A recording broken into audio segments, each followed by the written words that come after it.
One of the most exciting things about watching sports is watching the team and how it works together. It's not always the most talented team that gets the victory, but the teams that know how to play together seamlessly are the ones that really seem to make it. You know what?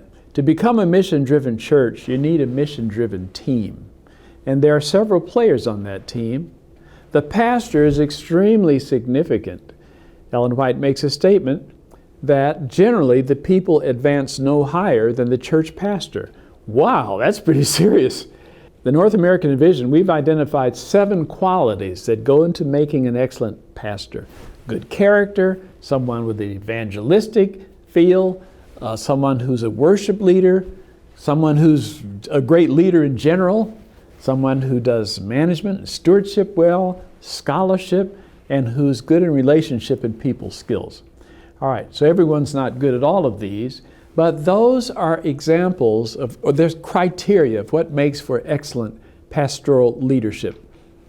And pastors are important in helping to develop this team. But it's not just pastors, it's also other church leaders, local elders.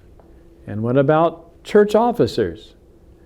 They need help. And unfortunately, many times people take an office without really an understanding of what's involved and as to how they can do their work most effectively. I think that every church leader needs a job description. I wish it were a one-page job description as to what this position is about and how I can be evaluated if I'm a leader. This is what I'll be evaluated on during the course of the year. And then I think every church leader needs orientation. A formal orientation, either in person or maybe by video, but something to let them know how they can do their job with excellence. And then developing church leaders requires coaching. I believe every church leader needs a coach.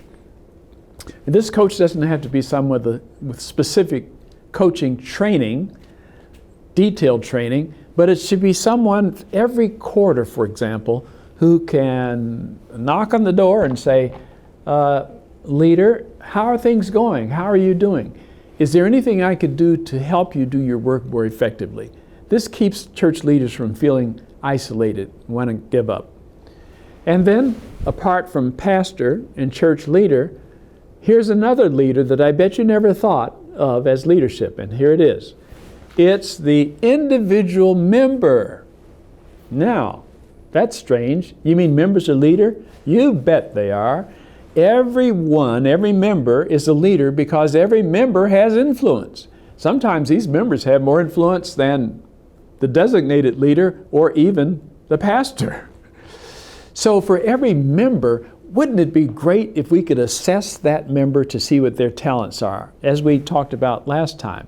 What are their talents, and how can we assign them, and how can we nurture and develop their best gifts, and how can we coach them and follow up? Listen to this text, Gospel Workers, page 352. The work of God in this earth can never be finished until the men and women comprising our church membership rally to the work and unite their efforts with those of ministers and church officers. How clear can it be? So the idea here, the church is really one big school. It's a school where people learn how to use their talents to best advantage. May God help your church be that kind of team.